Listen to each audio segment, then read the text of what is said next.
Star Citizen's Persistent Universe game director has just been on an hour-long episode of Star Citizen Live, talking about dynamic events like the Xenothreat missions. He's described how it was developed, what the intent was, how it fits into the overall picture, and kind of what they were concerned about implementing it.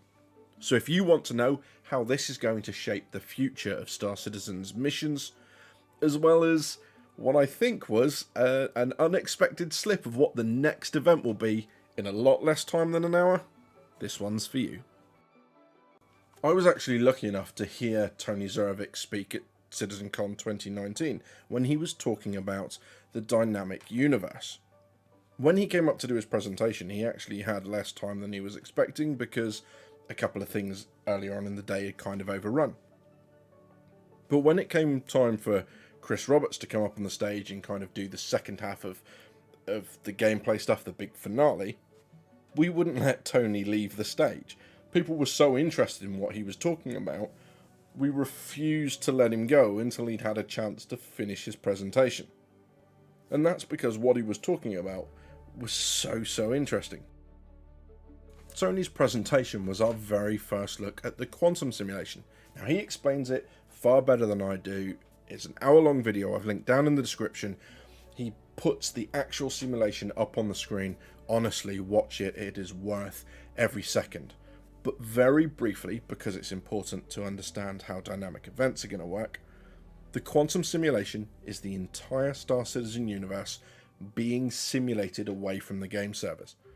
It's going to know everything from where the AI are, where the areas of high, low, and low unemployment are, what jobs people are doing, where the power stations are, and the refineries, and the mines, and the oil fields, and where they harvest quantum fuel. It's going to know what ships should be in an area, what prices should be. If a good becomes rarer, the price will go up. If a good becomes more abundant, the price will go down. Where pirates will focus because there are richer pickings for them, where security then need to respond. All of this will be modelled within the quantum simulation. The quantum simulation is then connected to Star Citizen through the back end, so it is constantly reading that. So whilst it's simulating, if players are buying up all the metal in an area, the price will go up, AI will start responding because you need more metal, so they're going to be bringing more goods into the refineries, they're going to need to take the goods away, security are going to arrive to protect the trade routes because the pirates are now focusing on it. And when you put yourself anywhere within the Star Citizen universe, and you open your Mobiglass, and you go to your Contracts tab, the missions that you see are going to be a reflection of what is happening in the quantum simulation that is feeding into Star Citizen. So, all the way down to the level of detail of, if you go to pirate a ship that's coming away from a refinery, the game knows what the refinery makes, so it knows what goods should be in the back of that transport. It knows whether the transport's going to be quite nice and new and shiny, or whether it's going to be an old rust bucket from Drake. Sorry, Drake. All of that stuff will be modelled and constantly updated to react. So that's what they mean by a player-influenced economy, not a player-run economy.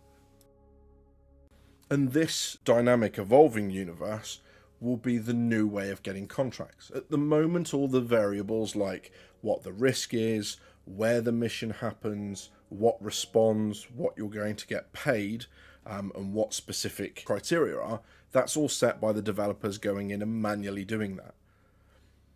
Quantum will remove that from them completely and effectively create all of those variables on the fly so that there's infinite variation and it's actually reacting to what's going on in that part of the universe. But that doesn't mean that the developers won't have a say at all, and this is what dynamic events will be to Star Citizen. They are going to be intense, focused, writer and developer-driven story content that is injected into Star Citizen. It will then mesh and merge with the dynamic universe stuff. So, for example, let's say one of the dynamic events is that the Vanduul are making an incursion into a UEE system. That will still trigger all of the security now coming and assisting, but the big thing is that all of the content, like the distress calls and the mission briefings that you'll hear, like the audio files that we've got for Xenothreat, that will need to be written and recorded by, written by the developers and the writers. It will need to be recorded by the voice actors. All of that stuff is bespoke, story-driven content that is a little too detailed for the dynamic mission system to come up with all by itself.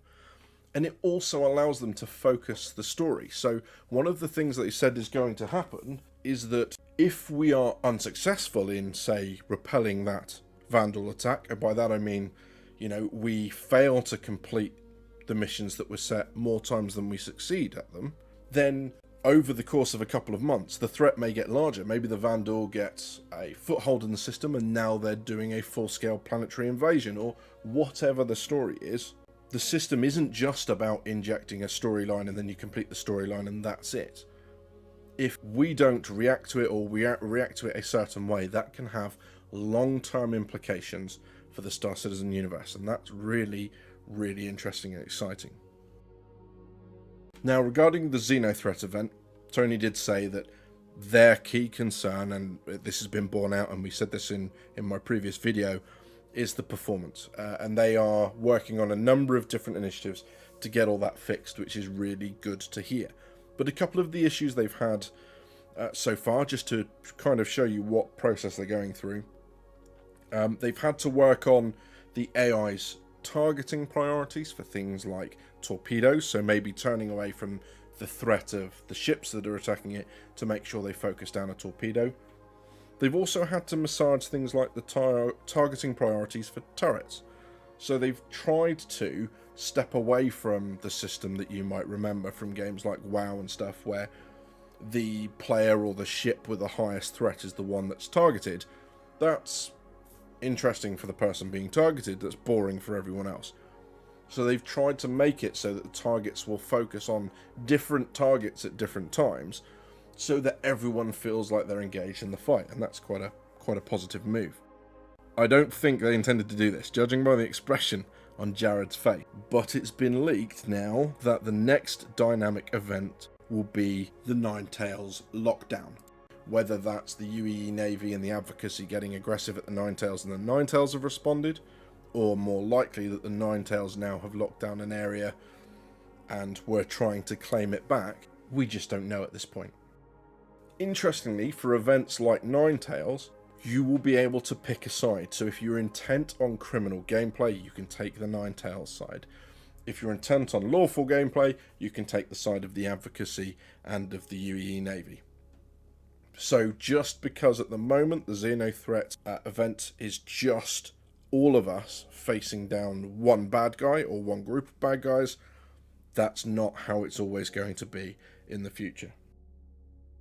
There are also another 8 to 10 more events in the pipeline planned, and as they go on, they're going to become more intricate. There are going to be more phases. It will incorporate the gameplay, because they have tried to make sure that if you're not a combat pilot, there are things to do. If you're not interested in FPS, you can still get involved. They're trying to make it so that everyone is involved in these dynamic events. The other really interesting thing is they've said that this is going to continue into the persistent universe, and this is just going to be a feature now. These are going to be how missions are injected by writers and the developers going forward. Some of them will be huge scale, and everyone will know about them. Some of them will be much smaller and more localized. And that's kind of a really interesting concept that sometimes maybe players will miss stuff. It will be interesting to see how they manage that, especially when they've said that some events will end up being one-time only events, where others might be saved, i.e. it might happen again as it is, or the format might change, maybe the opponents will change, or the side that you're on will change with the storyline. But it's an interesting glimpse going forward as to what Star Citizen is going to look like for us. On the one hand, we're going to be reacting to what is going on in the game, reacting to the economy, reacting to where piracy is happening and where security are battling things. And on the other hand, there will be these story elements, these ongoing, evolving narratives injected by the writers and by the developers for us to choose to be in or not, to choose a side or not. And it means that there's going to be a little bit more structure, if you want it, than just a sandbox MMO. I'm going to repeat my previous concerns about dynamic events in terms of performance. I don't think the entire server should suffer just to get these things in right now, but having said that, having seen how it fits into the development and the kind of vision for how missions are going to work, I've got to say I'm quite excited. And that happens a lot every time Tony Zuroveck talks about the game. His enthusiasm is infectious. He's clearly a really smart guy. Not always the easiest person to listen to. There's a lot of you knows. I know this is Drinkers with Gaming Problems, but please, for the love of God, do not drink a shot every time that man says you know. You will be dead within 20 minutes. But let me know what you think. How has this affected your outlook on the game? Do you think this is a positive step? Is it a direction you didn't think they would take? Is it one you know too many? Let me know down in the comments. Leave a like if you've enjoyed the content. You've been watching Drinkers with Gaming Problems. Thank you very much for stopping by. I'll see you soon.